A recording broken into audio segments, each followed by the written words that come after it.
tapnon ti kasta, at iti pagbibiyagan tayo. Daytoy nga talo nga persona sa pagbibiyagan tayo. Anya dagito nga talo persona sa pagbibiyagan tayo. Isu daytoy iti langit, isu daytoy ni ina daga, isu daytoy ni amadan. No awan dagitoy, awan iti tao dito'y lupong.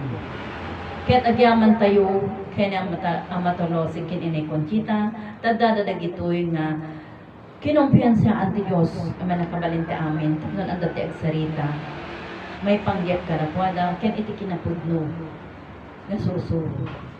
Kaya nagasap tumunggal may sa kadatayong kabsat, nga bagamat iilan lamang tayo na nandirito upang sa ganon, tayo po nitong magpapakilala sa kanila. Pero okay lang po, talagang ganon lang po ang buhay. Ganon lang talaga. Pero, ha?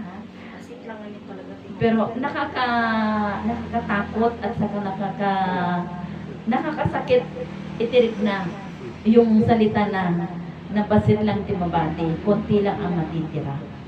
Diba? Sa dinami-dami ng tao dito sa mundo, kukunti lang ang matira. Napakasakit. Pero sabi, wala tayong magagawa. Awan ti mabalin. Kaya huwag po nating hayaan. Tayo na po nitong napili. Huwag natin hayaan na muli tayong mapipili o di kayong malalaglag. Kasi ito na yung panahon, araw at panahon na pagyakayak sa Ilocano. Ano ba yung pagsala? Ano ba yun? Hindi naman sa Tagalog ba? Na pagyakayak. Nakatangit ito sa Ilocano. Ngayon, hahantay yung hayaan nga tayo po nitong malalaglag. Tayo po yung matitira sa yakayakan. Ang kagustuhan natin. Huwag natin hayaan na tayo yung bababa o malalaglag. Tayo po yung matitira dito sa yakayakan. Diba? Napakasarap. Kaya continuous po ang ating pagpapaliwanag dito upang sa ganon, yung sabi nga ng mga kapatid natin na interest is the best. Ngayon po, kung wala ka namang interest sa katuroang ito, useless din. Na nasamba ka, pero sambales. Walang magiging ka lang, presenta ka lang, may lista ka lang sa logbook natin ng makunang nga ada ka nga presenta.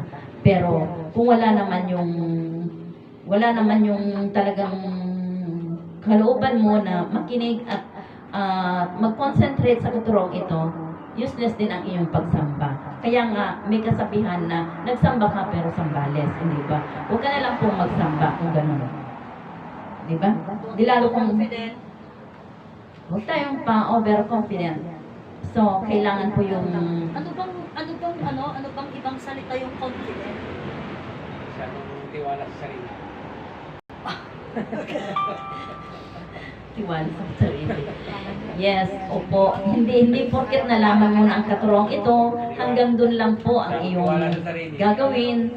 Dahil sabi nga, kasano iti panangipatek, iti sursuro. Yun po yung laging question dito. Sabi ng iba, iti panangipatek, sursuro, irespeto. Iba naman yung respeto sa panangipatek, hindi ba? O, di ba? Anong kaibahan nun? Ang pangipatek kasi, sa akin no napating kanyam dito nga sursuro, ada ka nga presenta, ada ka nga agadal, i-concentrate mo iti agdengin, iti kakapsat, tapos tikasta. May saka nga kadwada nga mangipaliwanag din ang iyong nalalaman dito. Ngayon, yung pangrespeto naman sa akin, di ba nire-respeto natin ang 2 araw? Ang Sabado at Linggo, at pangrespeto natin sa buhay at katawan natin. Yun din ang pagkakaiba sa aking kaalaman. So, kung paano naman kasi nagsusulat ka dyan? Paano mo kung respeto ang nagsasalita, nagsusulat ka dyan? I'm sorry. Sige. Okay lang. Okay, sige.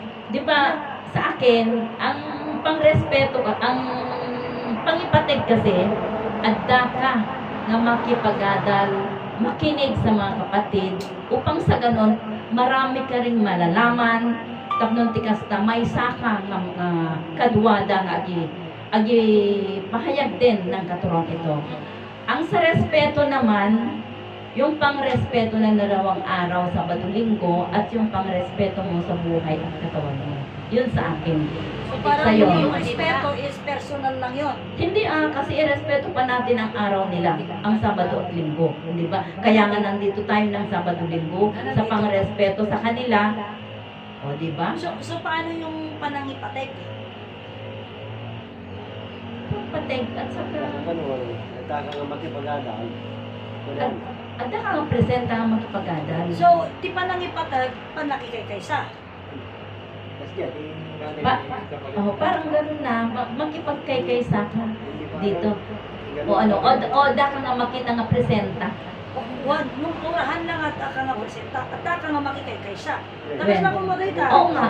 At Yun na nga. ka nga sa salita, at yung magsusurot at dihan ang makikaykaysa kanya. Ay, gano'n, di ba? Kasi katulad yan kasi, nagsusulat ka. Ngayon, pinaulit mo sa akin yung answer, yung question at answer. Gawa na nakakonsentrate ka sa pagsusulat mo, kaya hindi mo siya naintindihan. Yun yung ibig ko. So, han nga makikaykaysa, daday. At tangam hang nga makikaykaysa.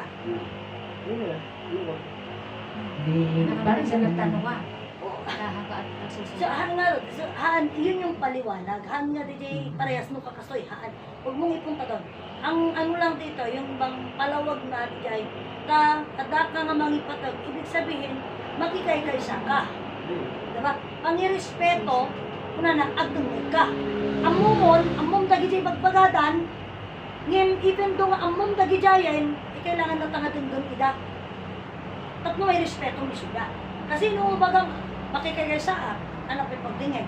Irespeto ka kung nagtingtingin. Amok, no last question na, kung kami nagtingin kami, amok kami di magpagamot. Nung anak na O, dihan ko yung respeto. Yun yung kaibahan nun. Oo. Kasi meron kasi sa atin, kako na lang. Oo. Na ang mukha tayo bagbagamon. Lagi kasing ganun din ang lingkwan ng tao. Hindi porket alam mo na yung aking sinasabi, hindi ka na mag-concentrate na makinig na. Ganun. Bagamat meron yung pagkakataon talaga na hindi mo maiiwasan, yun din. Pero exempted na rin yun. Ngayon, ang sa akin lang dito, bilang kapatid nyo at magkakapatid tayo, di ba, ang gusto ng Ama, tulungan natin siya. Di ba sabi niya, mag-aral kayong mabuti ng katurong ito, sabi. Kasi, da kayo iti katulungan ni Ama. Nga mangipaliwanag, iti day ito nasusuho. Sino pa iti mauray ni Ama, kaya ni Inay, nga mangipaliwanag kadagitoy, noowan tayo nga nakaawat, kaya nakaamuti day ito nasusuho. Hantay asahan ti sa bali. Ti asahan tayo da tayo. Awan sa bali, di ba? Kaya nga sabi ko kahit iilan-ilan lang tayo. Ajay ko na nga ruden nga anwem iti sang kaban nga ireg no ato ti ipis na. Doore man sang sangalata no puro bagas. Yun yung sa akin O hindi ba? Di ba? Nagpis me. Di katulad yung mga ibang sekta dyan o reliyon, napakadami nila, pero ano yung pagkaalam nila sa Diyos? Wala. Sa atin dito, kukunti nga tayo, pero alam natin kung sino ang totoong Diyos. At sino yung Diyos na bumubuhay sa atin. At sino yung Diyos sa iyo at sa kanila. Yun yung wala sa kanila paliwanag. Dito po sa amin, meron pong kapaliwanagan.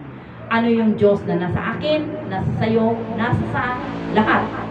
Yun po yung ating buhay. Wala po tayong narinig sa reliyon, sa mga pari, sa mga pastor. Dito po ninyo maririnig sa katurong ito ng motherland at sa promised land. Di ba? At dito nyo rin po nalaman na ang tatlong persona na siyang langit, lupa at sa si Amadan, yun po yung kinabubuhayan natin. Sila po yung tatlong personas na pagbibiyagan tayo. Na kung wala sa kanila, hindi mabubuhay ang tao. Bagamat ang langit sa atin ay buhay. Ngayon, kung wala yung langit na buhay, buhay ba yung tao? Hindi. Kung wala rin ang inang lupa na Diyos anak, wala ka rin pagtutungtungan, wala ka rin pagpapatayuan ng iyong mansyon. Saan mo papatayo?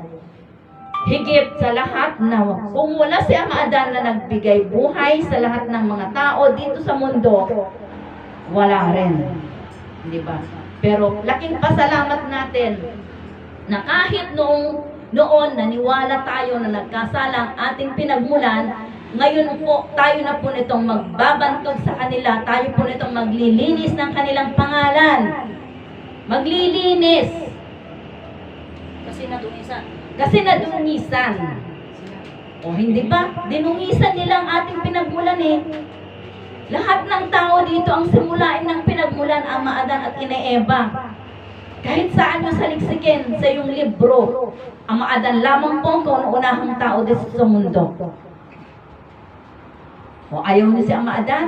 Saan nagmula ang buhay sa Ama Adan? O hindi ba? Proud na po kami na magsaysay ng katuruang ito. Proud po namin, inihahayag sa buong mundo. Nang sabi ni Ama, buong mundo ang aming haharapin. Nangyayari na po yan sa pamamagitan ng gadget. Kahit po hindi kayo makapunta dito sa amin, sa aming lugar. Nakikita nyo po kami sa aming gadget. Diba? Sa pamamagitan ng internet. So, laking pasalamat din ng gadget kasi marami nang nakarinig at nakaalam ng katuruan ito. Hindi ba? Maraming nagko-comment. So, thank you po yung mga nagko-comment sa mga ibang bansa. O, saan sulok na ng mundo. Alam na nila ang katuruan ito. Kaya po namin sinasabi sa inyo upang sa ganon malaman nyo na si Ama Adan at Ina Eva walang kasalanan. Kasi sila ang nagbigay ng buhay nyo. Buhay ko, buhay natin lahat. Kaya huwag nyo na pong ipilit. Panahon na po upang sa ganon, ano ba yun, yung sabi ng Ama, close the book. Kasi marami na pong hindi na naniniwala dyan eh. Hindi ba? Kahit nga nitong Pasko. Oh, hindi ito ang totoong pinanganak, ang kapanganakan ng Hesus Kristo, sabi nila. Pero, gapo, hindi nakasanayan tayo, sineselebrate, naghahanda, kahit wala, pinipilit. Yun po kasi ang ugali ng Pilipino, pinipilit, inyong utang. So, upang sa ganun, meron ka lang masabi na may handa ka. Pero sa atin dito, kahit wala kang yahanda, okay. Kasi siyempre nalaman na natin, di ba, ang totoo, ang katotohanan ng katuruan, di ba? Pero meron naman member sa pamilya na hindi pa ganap, na naiwaksi ang kaugalian, so go, lagta sila. Ganun yun. Pero sa atin, na nakaalam na napasagip-sipan ng katuruang ito, wala sa atin sana yun. Kasi sabi nga, yung Pasko, pag may nangaroling, pas ako. Parang gano'n. Oh, diba? Tatanungin mo kung inaanak ba kita? Kung hindi, di, pas ako. Parang gano'n. Ginawa mo yun? Ha? Ginawa mo yun? Hindi, may nangaroling kasi sa bahay. Sabi ko, pasensya muna, balik na lang to kayo. Hindi pa ako nakabili ng candy. So, totoo lang. Opo, sabi naman nila. O, di sasabihin ko na lang yung totoo. Kesa naman bigyan ko ng pera, alam naman na marami pang so sabi ko, balik na lang kayo. Kahit pa paano naman, nagbibigay ako. Kasi syempre, close na yung tindahan ko. Wala na akong kakaupin na candy. Kaya sabi ko, hindi pa ako nakabili ng candy. So, balik na lang to kayo. Di ba? Mas maganda yung ganun sa sabihin ko lang to. Parang yung magkasala. Kaya pala napansin kita tao, wala lang karatula. Kailan kami ba? Kaya sabi sa'yo. Isa sa 24, yun naman ang kon kasi talagang Palastugan. Ha? May dakol palastugan, nagkeron. Hindi kayo man nangitugot. Ayun lang. Meron pang Kaya, Meron. siyempre ngamin, po, gaputa namuan tayo today to yung sursuro, nga awan day nga Pasko, kasi ang Merry Christmas sa atin, ang inang lupa, araw-araw yan, nag-Christmas sa atin. Okay, kahit naman ipilit natin sa kanila, hindi pa nila gaano maunawaan. Tayo na nakaunawa, o di tayo nitong umintindi muna. Parang ganun lang. So, ang ganda at ang sarap ng pakiramdam ng katuroang ito sapagkat ito nga ang sabi ko, kaya sabi nila sa akin doon, yung mga kasama ng kapuso ko kanina, na ay sabi ko, Sabado Linggo, maghapon ako wala sa bahay, bahala na sila. Sabi. Siyempre, kasalukuyan pa lang yung mga aftershock ng kanilang Christmas party. Kaya yun.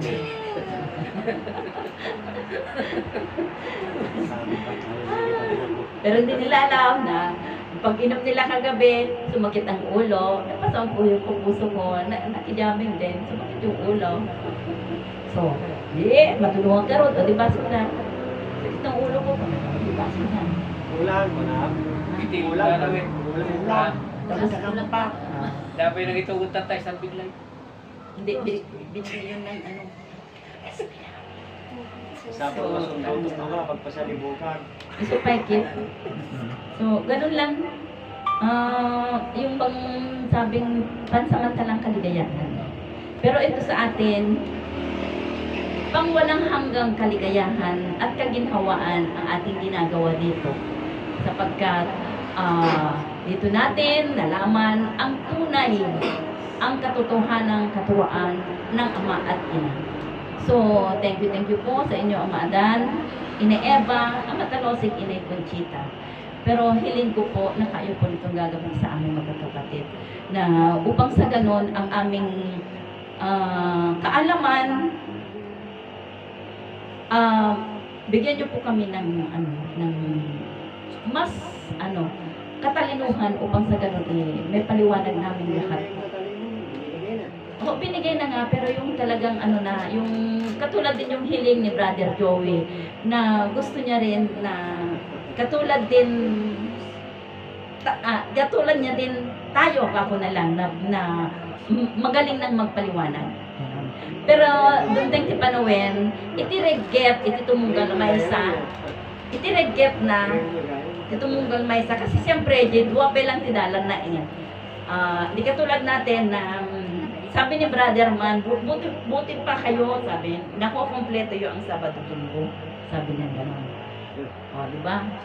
Tapos nagtanong siya, bakit sila man nag-estera, may sasakyan naman, hindi sila. Marami din silang rason. Minsan nagagamit yung sasakyan nila ng Linggo, o di kaya Sabado. So, kung sino yung nakakagawa ng Sabado Linggo, ilaklak ang tekso lang. Pwede lang. Pwede ba yun? Parang yung bang sa pagkain ba na sabi, gusto ko sana, o di yung yung unang subo sa kanya, parang gano'n. So, ang sarap talaga ng katuruan ito, ang sarap ng pakiramdam. Diba? Napakagaan. Kung ma-feel mo talaga, kung talagang madarama mo ang tunay na presensya ng katuruan ito. So, tuloy-tuloy pa rin tayo hanggang kaya natin na magsaysay. Kasi siya rin ang nakakaalam kung ano ang patutunguhan natin. Aabot yung hindi mo na kaya? Ha? Aabot ba yung hindi mo na kaya? Abot ng aking makakaya, sabi ko. Kasi hindi ko naman maabot ang langit. Bakit mabuti kasi langit meron na sa iyo eh. Oo nga pala, no? May langit na tayo. Ito yung buhay natin. Di ba? So, Hindi maabot ang langit may sa iyo. Meron sa iyo. kakanta na po ako. Gitarista.